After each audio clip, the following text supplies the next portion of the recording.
빌라 똑똑하게 고르는 법 풀어보겠습니다. 2년차 신축 빌라를 살면서 느낀 장단점도 같이 이야기해 보겠습니다. 지난번 영상에서 신축 빌라 북향 찾는 법 알려드렸는데요.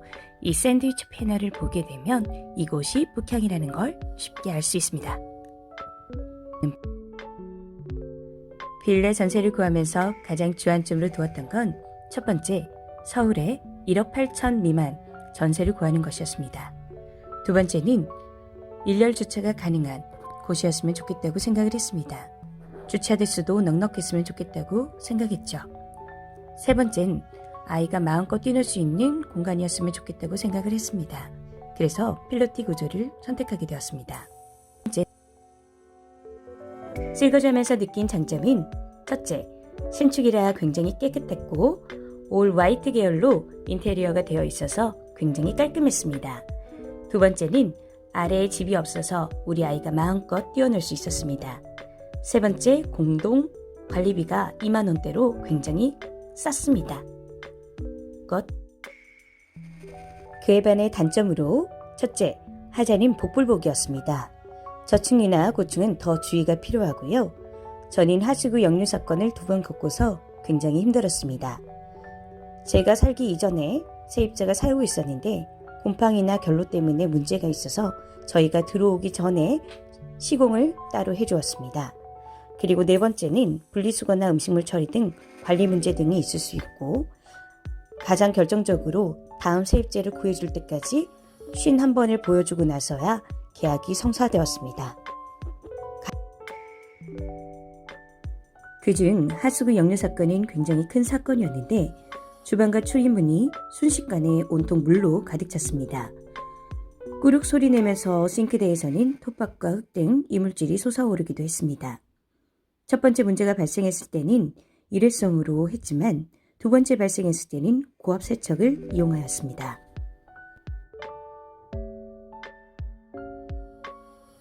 일해주시던 분이 말씀하시길 배관이 기역자나 니은자로 되어 있는 경우 기름기 등 막힌 부분이 누적되었다가 압력을 받아서 위로 역류하는 현상이 나타나는데 보통 필로티 구조 2층에서 가장 많이 발생한다고 했습니다. 저희 집은 임대사업자 주인이 사신 물건이었고 옆집은 조합원이 사는 물건이었는데 저희가 역류 사건이 발생하고 나서 옆집에서도 똑같이 역류 사건이 발생하기도 했습니다. 또 말을 들어보니 3층 중간 라인에서도 이런 문제가 발생했다고 했는데 2층이나 3층 중간 라인은 될 수 있으면 피하는 게 좋겠다고 생각을 하게 되었습니다. 경험을 통해서 똑똑하게 빌라 고르는 방법에 대해서 알려드릴게요.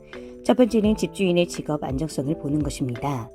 집주인이 저희 같은 경우에는 대기업이었는데 51번째를 보고 나서야 세입자를 구했을 때 딱 한 달밖에 남지 않았었어요. 계약 기간이. 그때 집주인은 자기가 대출을 받아서라도 저희한테 보증금을 돌려준다고 하는 약속을 했었습니다. 빌라의 가장 위험성은 경매로 넘어갈까 하는 또는 깡통 정사가 되지 않을까 하는 두려움이 있는데 이런 부분을 막기 위해서는 집주인의 직업 안정성이나 신용 안정성은 꼭 필요하다고 생각합니다. 두 번째는 주차에 대한 문제인데요. 주차에 대한 문제는 굉장히 큰 스트레스가 될 수 있습니다. 그래서 주차 대수는 얼마인지 혹은 차단기가 있는지 그 부분을 따져보면 좋겠습니다. 세 번째는 향이나 평지 있는지 벽과 벽 사이에 무엇이 있는지 동간거리는 짧은지 넓은지 또는 앞에 시야를 가리는 것이 있는지 확인해 볼 필요가 있습니다.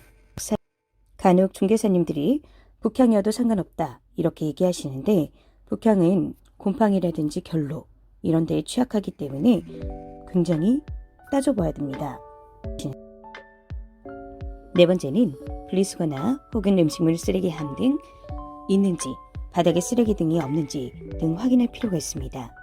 의외로 굉장히 큰 스트레스가 될 수 있거든요. 요즘 신축 빌라 같은 경우에는 이렇게 분리된 공간으로 분리수거를 할 수 있는 공간이 있는데 지금과 같은 사진을 보면 굉장히 잘 관리가 되어 있다는 걸 볼 수 있습니다.